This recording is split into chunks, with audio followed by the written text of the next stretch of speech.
Bonjour à tous, le secrétaire d'État chargé du numérique est l'invité des Échos ce matin. Bonjour Mounir Mahjoubi. Bonjour. Alors l'actualité, c'est le Facebook Gate, on ne parle que de ça. Quelles sont pour vous, Mounir, les conclusions, les leçons à tirer de ce qui s'est passé? D'abord, il faut le dire, le Facebook Gate, c'est une prise de conscience. Le Facebook Gate, c'est grave. Ce qui s'est passé, c'est que des millions de personnes se sont rendues compte que leurs données avaient pu être utilisées contre elles. Elles ont pu être utilisées pour les influencer, pour les orienter dans des choix politiques.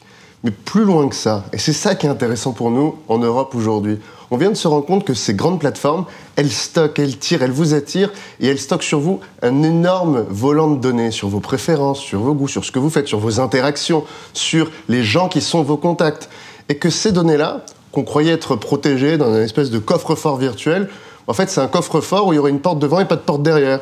Et donc, les autres peuvent rentrer dedans, utiliser les données, puis se les partager entre eux, les valoriser, les transmettre.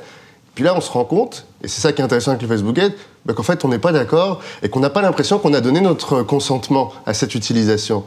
Cette affaire Facebook-là, c'est un wake-up call, comme disaient les Américains, c'est un réveil de l'esprit pour tous, pour se rappeler que nos données personnelles, elles sont importantes, c'est nous. Les données personnelles, si elles s'appellent personnelles, c'est que ce n'est pas des données comme les autres, c'est le prolongement de notre corps, c'est le prolongement de nos idées, c'est le prolongement de notre vie. Et bien, ce qui est le prolongement de nous, il faut le protéger. Alors, Mark Zuckerberg, le patron de Facebook, a fait son mea culpa. Il a annoncé des mesures visant à renforcer la protection de ses données personnelles. Est-ce que c'est suffisant, selon vous?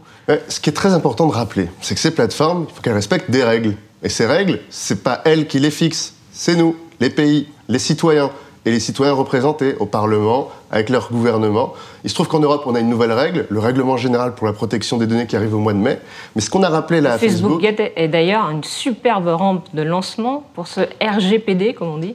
Si le RGPD avait existé, pas de Facebook Gate. Donc maintenant, à partir du mois de mai, on va avoir cette nouvelle loi de protection des données personnelles. On va pouvoir se protéger. Concrètement, comment ça fonctionne? On va pouvoir dire non, Facebook, je ne veux pas donner mes données personnelles, vous les supprimez? Justement, pour répondre à cette question et à la précédente, Facebook dit on a bien compris le problème. D'ailleurs, pour répondre à RGPD, on va montrer des gages et on va vous dire que maintenant on respecte 100% du RGPD. Il faut dire ce qu'il y a dans cette nouvelle loi. Dans cette nouvelle loi, il y a le consentement. Le consentement, il doit être complet, spécifique, informé, transparent. C'est pas juste la petite case « oui, je suis d'accord », qui fait que quand on installe l'application une fois, on dit oui, et on se rend compte 3 ans après qu'on avait dit oui à l'enregistrement de tous nos appels téléphoniques, de tous nos textos, de tous nos déplacements physiques. Là, il va falloir que l'application vous dise « Je vous informe que je stocke tous vos lieux de passage physiques et géographiques, que je le réutilise pour vous faire de la pub ciblée, mais que je le réutilise aussi pour faire des statistiques géographiques, et que je vais le réutiliser aussi pour faire un profil psychologique de votre activité. » Et là, je dis oui ou non. Deuxième question, il va me dire, vous savez, je vais dans votre téléphone récupérer tous vos contacts et je vais me permettre de leur envoyer de la pub en vous citant et en disant que ça vient de vous. Là, je vais dire, non, je ne suis pas d'accord. Ce qui est très important, c'est qu'il faudrait être très précis. Attention à ce que ce ne soit pas une application à minima des règles du RGPD par Facebook. Parce que de l'autre côté, Facebook, et c'est ça ce que j'ai découvert ce matin, ils ont annoncé hier la mise en place, la mise en ligne de ce qu'ils appellent leurs premières obligations RGPD, où on se rend compte qu'il y a un nouveau parcours du consentement.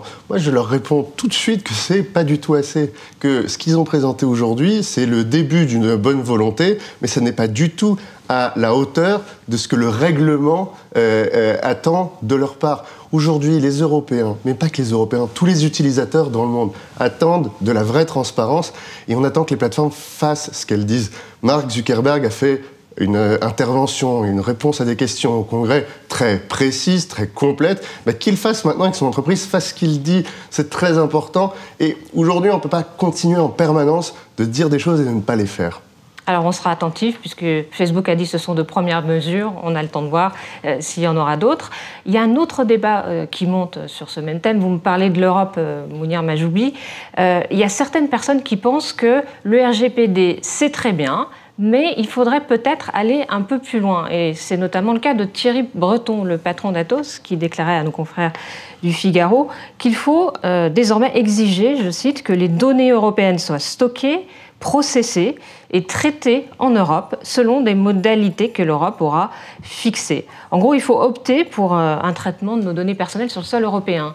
C'est un sujet auquel vous êtes sensible? La question qu'il pose, et elle est essentielle, et c'est celle qui m'occupe beaucoup en ce moment, c'est celle de la souveraineté technologique, de la souveraineté numérique et de la souveraineté des données. La souveraineté, c'est pas juste où est-ce qu'elles sont mes données, c'est avec quelle technologie je les processe, avec quelle technologie je les traite. Est-ce que c'est une technologie que je maîtrise ou est-ce que c'est une technologie que je loue à l'étranger? Vous savez, sur l'intelligence artificielle, aujourd'hui, en Europe, nos entreprises utilisent globalement des technologies de deux grandes entreprises américaines. Le Watson d'IBM, l'IA de Google et maintenant une offre qui vient de Chine. Donc il faut s'assurer que même sur les logiciels de traitement, on a la maîtrise. Ensuite, il y a les machines. C'est un enjeu de compétitivité en fait. De compétitivité et de souveraineté. C'est-à-dire que si 100% de nos entreprises font traiter leurs données par des boîtes étrangères, ils se posent une question. Après, il y a les calculateurs. Aujourd'hui, on a en Europe une force de calcul très importante, mais qui est encore plus importante ailleurs. Si les forces de calcul sont ailleurs, nos entreprises, de la même manière, enverront leurs données là-bas. Et puis il y a le sujet de l'endroit où elles sont stockées à long terme. Eh bien, toute cette infrastructure de souveraineté technologique, elle pose la question de savoir qui, aujourd'hui, les influence, donne le regard, donne le chemin. Il se trouve que les grandes entreprises américaines, il faut qu'on les célèbre et qu'on les félicite, elles ont été les plus innovantes, elles ont été les premières. Résultat, on ne s'est pas trop posé de questions. Les entreprises, elles avaient ces offres pas très chères, très performantes, elles ont tout mis dedans. Et elles ont bien fait, puisqu'il n'y avait pas d'autres offres. Alors qu'est-ce qu'il faut faire? Et maintenant, on se rend compte, chaque entreprise, que compétitivement et en termes de risque, il faudrait peut-être qu'on ait la capacité de voir ailleurs. Donc aujourd'hui, le grand sujet européen, c'est comment on a du supercalcul en Europe, comment on a des offreurs de traitement de données massives en Europe et comment on a un vrai marché unique de la donnée au sein de l'Europe pour que les entreprises européennes se disent on est plus fort à tout traiter et tout stocker en Europe plutôt qu'à l'étranger. Ben ça, chacun de ces piliers, c'est un pilier qu'on traite aujourd'hui avec la Commission. La France est un des acteurs extrêmement engagés sur le sujet, que ce soit sur Supercalculateur, qui est un projet à plusieurs milliards d'euros, qu'aucun pays seul peut mener, seule l'Europe est à l'échelle pour pouvoir le financer. Le deuxième, sur l'émergence d'acteurs d'intelligence artificielle. C'est au cœur de la stratégie qui a été annoncée par le président de la République. Et enfin, sur le troisième sujet, c'est tout le paquet sur le free flow of data, le parcours libre des données au sein du territoire de l'Union. C'est quand même terrible. On est l'Union européenne. On est plus gros que les États-Unis. Et pourtant, on n'arrive pas à avoir un marché unique qui ferait monter en compétence tous nos acteurs. Merci beaucoup. Merci à vous.